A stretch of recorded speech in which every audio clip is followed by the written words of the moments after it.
Dos terroristas suicidas explotaron bombas ayer en Kabul, la capital de Afganistán.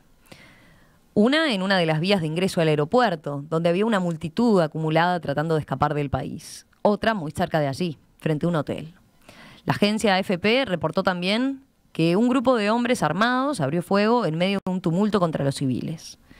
Se habla a esta altura de unos 85 muertos, entre ellos 13 soldados estadounidenses y unos 160 heridos.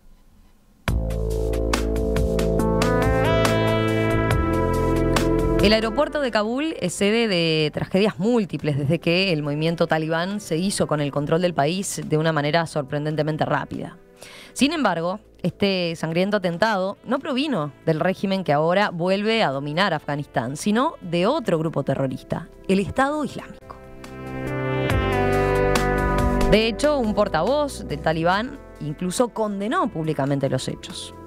Por la tarde, el presidente estadounidense Joe Biden dio un discurso en el que prometió responder con fuerza y precisión a estos hechos. ¿Cómo es esta división entre islamistas? ¿Cómo se entiende estos atentados? Bueno, vamos a conversarlo en los próximos minutos con Federico Gaón, quien es licenciado en Relaciones Internacionales y magíster en Estudios de Medio Oriente y dicta un seminario de radicalización, terrorismo y seguridad en la Universidad Ort. Federico, ¿qué tal? Buen día, un gusto saludarte. ¿Cómo estás? Todo muy bien. Buenos días, Romina, ¿qué tal? Bueno, a ver, comencemos simplemente haciendo un poco de referencia al marco en el que se dieron estos atentados, ¿no? Desde hace días veníamos hablando de eso, de el aeropuerto de Kabul como un escenario donde se suscitaban tragedias porque estaba la desesperación ahí de la gente que quería huir del país, ¿no? Digamos, se veía venir esto, ¿no? Estados Unidos había advertido a la gente que, por ejemplo, no se agrupara fuera del aeropuerto porque se podía dar un atentado, efectivamente. Sí, digamos, en los últimos días las agencias de seguridad norteamericanas habían alertado acerca del peligro de ataques militantes. Ahora bien, también es muy difícil juzgar la situación, porque estando en el sitio, siendo que el aeropuerto es la única manera fehacible de evacuar el país, más allá de los comunicados y más allá de las obstrucciones que mismo los propios talibanes han montado para evitar que la gente se acerque al aeropuerto, no deja de ser la única manera fehacible en este momento de abandonar el país. Claro. Y las imágenes esas que se han viralizado de esa muchedumbre en el aeropuerto, que fue muy característica de los primeros días, ¿no? Desde que los talibán retomaron el control del país, son, digamos, una escena que se han seguido dando a lo largo de estos días, ¿no? Ahí, de vuelta, vemos la desesperación de la gente por lograr salir, ¿verdad? Y lograr efectivamente poder emigrar. Sí, digamos, el dramatismo va a aumentar, solamente va a aumentar en los próximos días, teniendo en cuenta que los talibanes han puesto un límite, un deadline para, digamos, antes de septiembre todas las tropas, todo el personal extranjero tiene que abandonar el país. Y el tiempo apremia, se están acabando los días, quedan, digamos, de minutos y monedas, podríamos decir. Y ahora sí, hay reconocimientos, digamos, públicamente de gobiernos que dicen, bueno, no vamos a lograr sacar a todos, ¿no? A todos los que colaboraron, los afganos que colaboraron, por ejemplo, con las tropas internacionales, ¿no? Bueno, esa es la disyuntiva, porque discursivamente, digamos, se insiste en que sí, que vamos a sacar a nuestros hombres y vamos a ayudar a aquellos que ayudaron a nuestras tropas, ¿verdad? Y que sabemos muy bien qué futuro les depara si los dejamos allí. El problema es que no hay recursos y no hay tiempo. Ahora, quizás la situación podría cambiar a partir de este último atentado que ha generado una reacción, domésticamente hablando, en Estados Unidos. Seguramente vaya a impactar la imagen de Biden y cree muchísima presión para que el gobierno americano haga algo. Ahora, ese es el dilema al cual se enfrenta el presidente. Porque por un lado es, bueno, tenemos que asumir el compromiso y retirar a nuestra gente, especialmente luego del atentado, pero hacer eso implica enviar más tropas. Si hablamos desde una perspectiva realista, ¿no es cierto? Quizás necesitamos más tiempo y necesitamos más recursos para asegurar el aeropuerto y mismo también las zonas aledañas para permitir la evacuación. Pero eso realmente podría llevar a más víctimas. Claro, sí. A más bajas. Sin duda, Biden está en una disyuntiva importante, ¿no? Pero antes de plantearte eso... Y además, perdón, Romina, además hay otro problema, que los aliados de Estados Unidos, digamos, han sacado a la luz que es la falta de coordinación con los otros países de la OTAN. Estados Unidos, podríamos simplificar, básicamente ha dicho que cada quien se maneje como pueda, que cada estado, que cada país evacúe su personal y encuentre la mejor manera de llevar a cabo sus actividades. Pero no ha habido, en parte gracias a la vertiginosidad, digamos, a la locura que se está dando en estos días, no ha habido una coordinación. Es sálvese quien pueda. Claro. Y esto ha generado muchísimas tensiones en el seno de Occidente, en el seno de la alianza militar, de la OTAN. Y eso también es un gran problema porque estamos viendo, ¿no?, que luego de este atentado y con el deadline acercándose, no hay muchísima certidumbre acerca de qué va a pasar y cómo vamos a reaccionar, cómo vamos a llevar a cabo la evacuación que todavía no termina. Ahora, volviendo a lo que fue el atentado en sí, me quedé pensando en una cosa. Decíamos, bueno, de alguna forma había alertas de que se podía producir un atentado ahí en las proximidades del aeropuerto de Kabul, por todo lo que significaba eso. Pero quizás lo que sorprendió a muchos es de dónde vino el atentado, ¿no? No fue un atentado claramente realizado, o claramente, saquemos el claramente, no fue un atentado aparentemente reivindicado por los talibán, sino por el Estado Islámico, un grupo del cual veníamos escuchando poco últimamente, ¿no? Un grupo terrorista del cual veníamos escuchando poco porque había perdido relativamente poder, ¿no? Es relativo. Digamos, el Estado Islámico ha perdido poder en el sentido de que ya es menos visible, porque ya claramente no tiene la presencia física que tenía pocos años atrás en Siria y en Irak, o tampoco la atención mediática que recibía a razón de sucesivos atentados en Europa durante los últimos años. Pero la militancia yihadista pasó a otro plano, digamos, no quiere decir que haya desaparecido, simplemente ha tenido menos visibilidad, por lo menos desde nuestros ojos, desde nuestra perspectiva. Ahora bien, es interesante porque el Estado Islámico hace parecer a los talibanes como nenes de pecho, como moderados. Bueno, yo te iba a preguntar eso, ¿no? Claro, al darse esta situación, quedaron un poco así, ¿no? Lo que sucede, lo que sucede es que hay unas diferencias doctrinales muy importantes entre lo que es el yihadismo a la usanza Estado Islámico y a la manera Al-Qaeda. Los talibanes han sido en cierta forma progenitores de Al-Qaeda y por eso es que se los relaciona muchísimo con, digamos, la militancia a Osama Bin Laden. Pero hay unas diferencias doctrinales muy profundas. En esencia, mientras que los talibanes no persiguen religiosamente a los chiitas, digamos, o a sectas disidentes del sunismo tradicional, el Estado Islámico sí lo hace. Ellos hacen una purga religiosa que no comienza con los infieles, con cristianos o con ateos o con quien sea, sino que comienza con las propias disidencias dentro del Islam.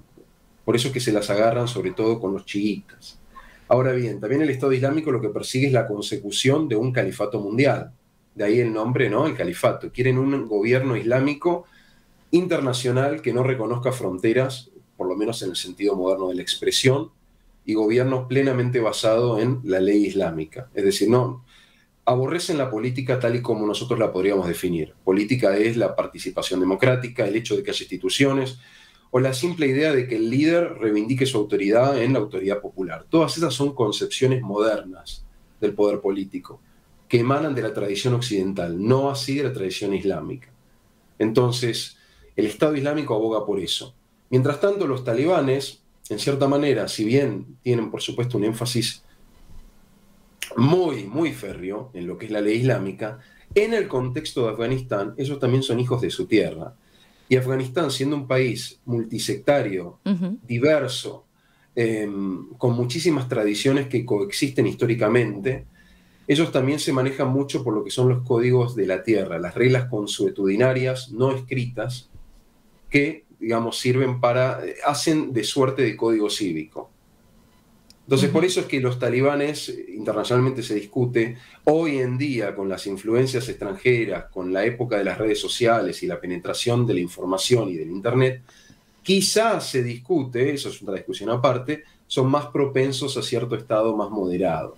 Pero lo concreto acá claramente es que hay una clara separación entre lo que podríamos decir que es el terrorismo o yihadismo a lo talibán / Al-Qaeda y lo que es al Estado Islámico. Por supuesto que ambos sí, son extremos inaceptables para la visión de un occidental, claro. ¿no es cierto? Sí, sí, sí, sí.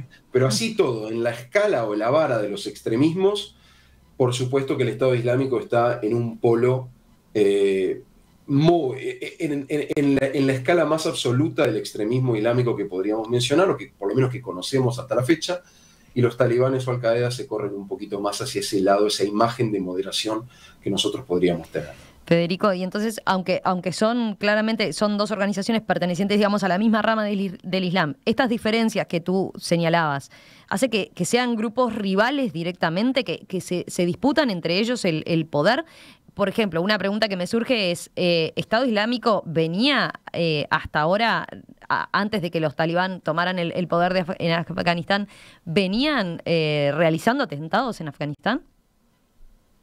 No, a ver, es una discusión compleja de lo terminológico, porque el talibán lo que venía haciendo, por lo menos dentro de lo que es la jerga, utilizando la jerga, digamos, propicia de lo que es un conflicto armado, ellos venían montando una insurgencia asimétrica, una insurgencia armada contra las tropas de Estados Unidos y las tropas de la OTAN.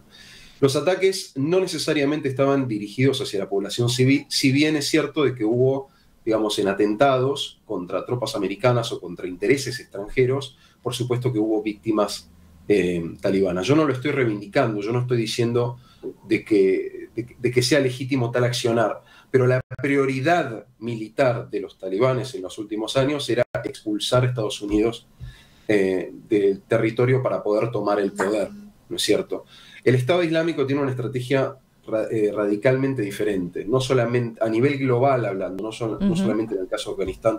No se trata solamente de atacar a las fuerzas del orden y seguridad de aquellas autoridades que representen al enemigo, sino también de destruir su moral desde dentro, lo que eso lleva a una legitimación explícita de los ataques contra la población civil. A juzgar por las declaraciones de los talibanes, bueno, ellos quieren constituir un gobierno y, digamos, no quieren antagonizar de más con la población. Repito, si tomamos a valor nominal las declaraciones de los talibanes. Por eso, por supuesto, la condena hacia el atentado. Pero en rigor lo que aquí hay, desde una perspectiva global, es una competencia entre modelos de yihadismo diferentes, donde se baten por las simpatías de los jóvenes más propensos a caer en un estado radical, si se quiere. O sea que ahora, digamos, los talibán tienen su poder en disputa, ¿podemos decir eso, frente a lo que es el Estado Islámico? ¿O no tanto? Simplemente por este hecho en particular. No, desde un punto de vista realista no. Es decir, no es que el Estado Islámico amenaza al régimen talibán y que en 2 años nos vamos a entrar en las noticias de que cayó Kabul porque esta vez entraron el Estado Islámico. Ese no va a ser el caso. Estamos hablando de unos insurgentes que representan, si mal no lo recuerdo, entre 2.000 y 3.000 militantes, se calcula, ¿no?, de los afiliados del Estado Islámico en Afganistán. En Estado Islámico en K se le llama, en Khorasan, que es el nombre histórico con el cual desde antaño se conoce a la región de Asia Central. Pero estamos hablando de un grupo militante, terrorista, que no tiene la capacidad de llevar a cabo por lo menos en este momento, de llevar a cabo una insurgencia contra los talibanes como para hacerse del poder.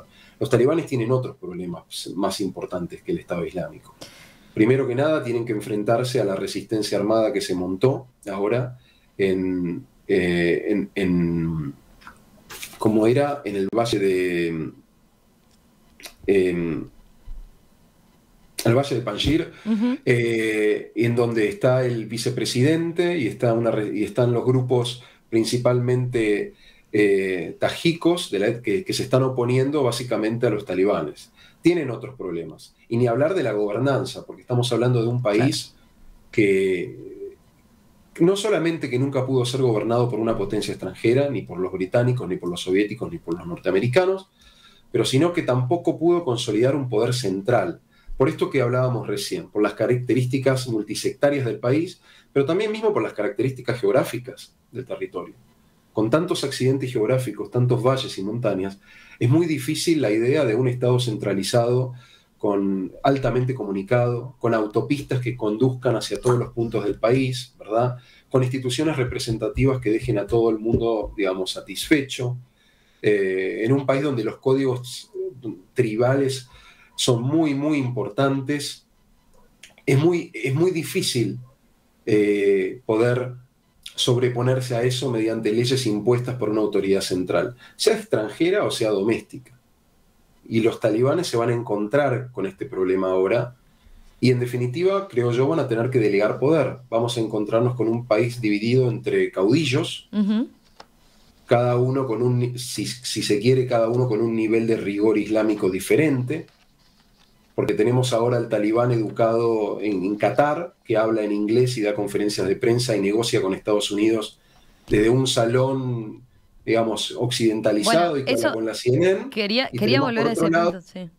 gente que viene del campo, que no tiene ninguna formación profesional, cuya única influencia es lo que le dicen, lo que absorbe, la interpretación de la ley islámica que le dicen que absorbe de la gente que tiene por arriba, y que no necesariamente suscribe con esta visión un poco más occidentalizada, entre comillas, moderada.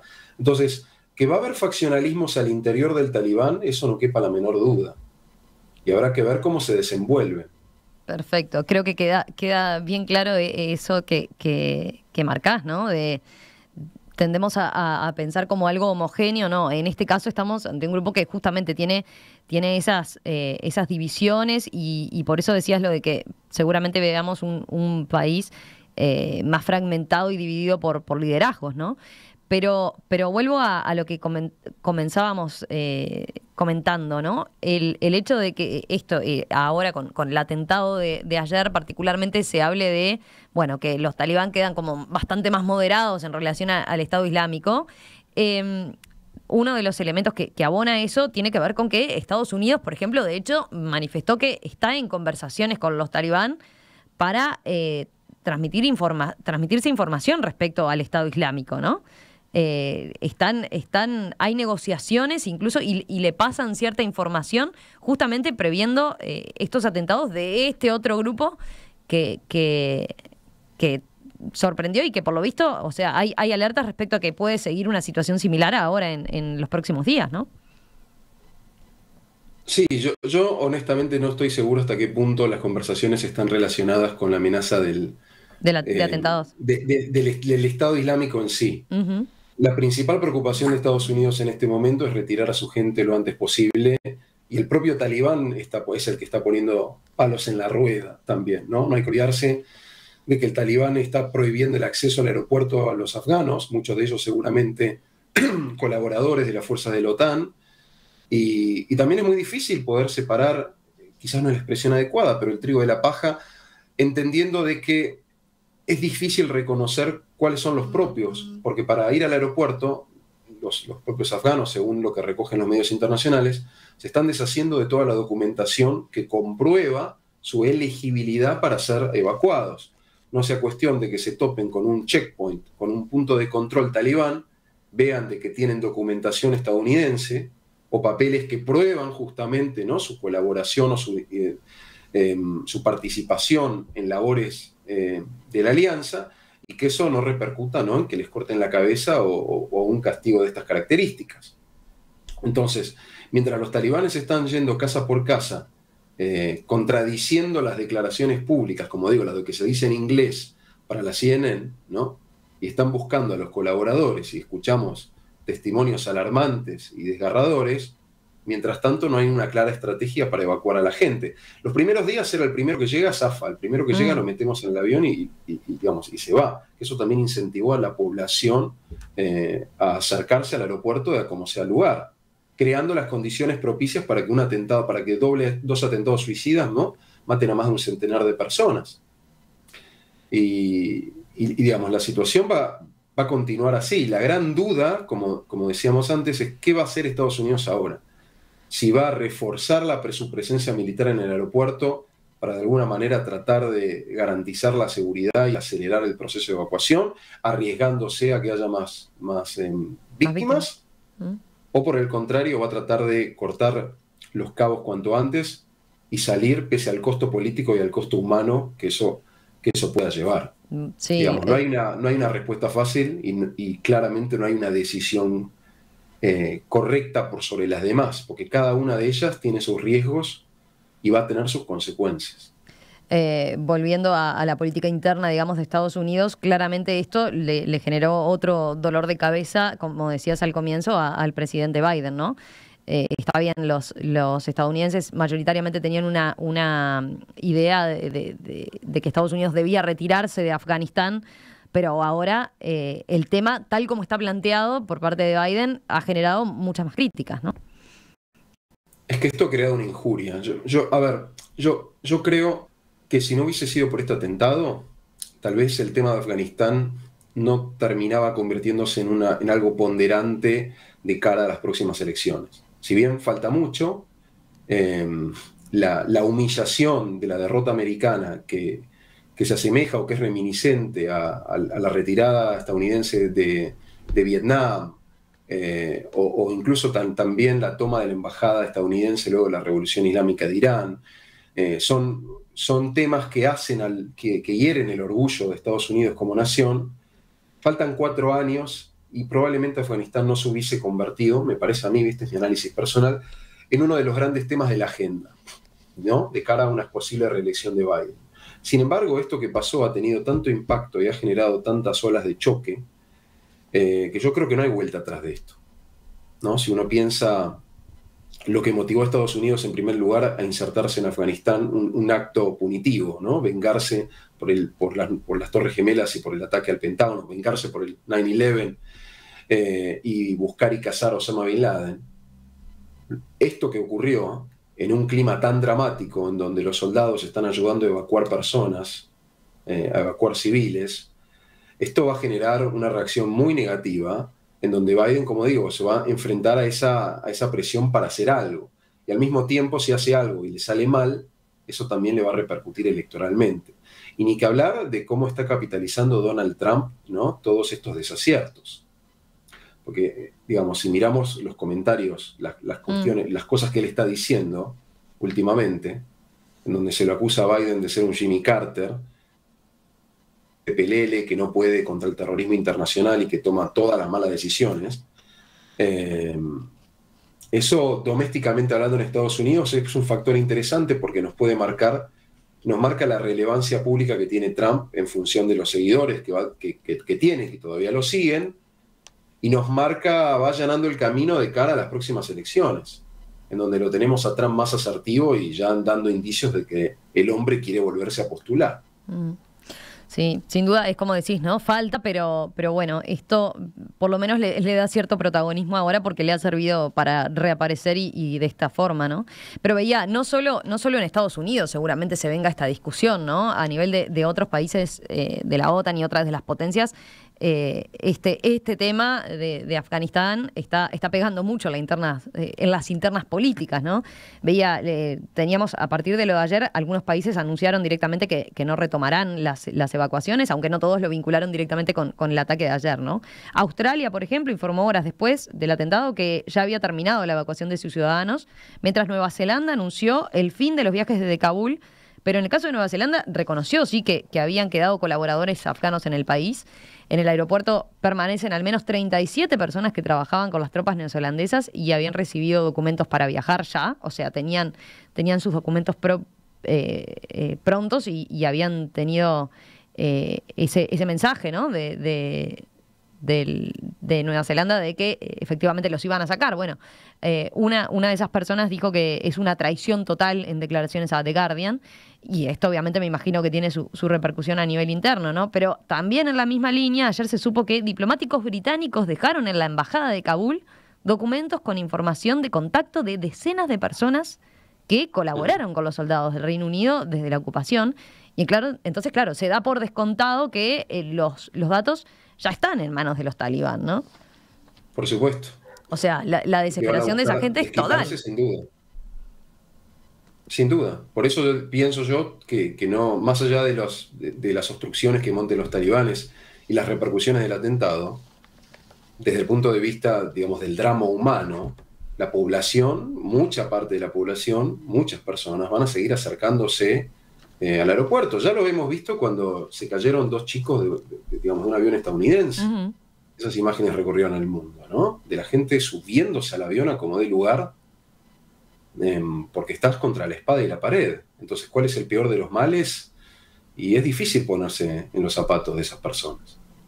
Entonces, el drama humano va a continuar.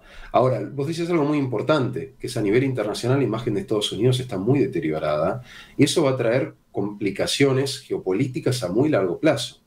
Sobre todo, por ejemplo, empezando con Ucrania o con Taiwán, es decir, estados que dependen de su seguridad en las garantías que puede ofrecer Estados Unidos. Pero ahora, luego de esto, ¿no? Luego de la dramática retirada en un tiempo tan corto, y con una humillación tan grande, ¿qué tanto van a confiar estos estados en las garantías que puede ofrecer Estados Unidos? Que dice, quédate tranquilo que yo voy a mantener tu seguridad, voy a evitar que los rusos, en el caso de Ucrania, avancen sobre tu territorio o que retengan el territorio que conquistaron, y en el caso de Taiwán, su misma independencia, su misma razón de être, su misma, digamos, es decir, nosotros vamos a impedir que los chinos vengan y avancen. No por poco, Beijing hace poco, días atrás, dijo, podríamos decir, medio en chiste, pero medio cierto también, miren que ya no pueden confiar en los estadounidenses. Es decir, no pueden depositar enteramente su autodeterminación en lo que les diga Washington, sino que tienen que negociar con nosotros.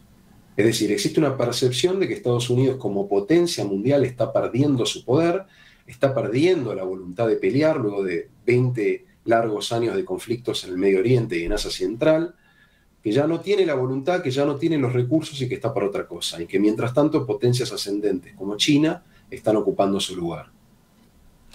Federico Gaón, analista internacional, licenciado en Relaciones Internacionales por la Universidad de Palermo, magíster en Estudios de Medio Oriente por la Universidad de Tel Aviv, profesor en la Universidad Oberta, aquí en Uruguay, donde dicta el seminario Radicalización, Terrorismo y Seguridad, además de clases sobre Medio Oriente.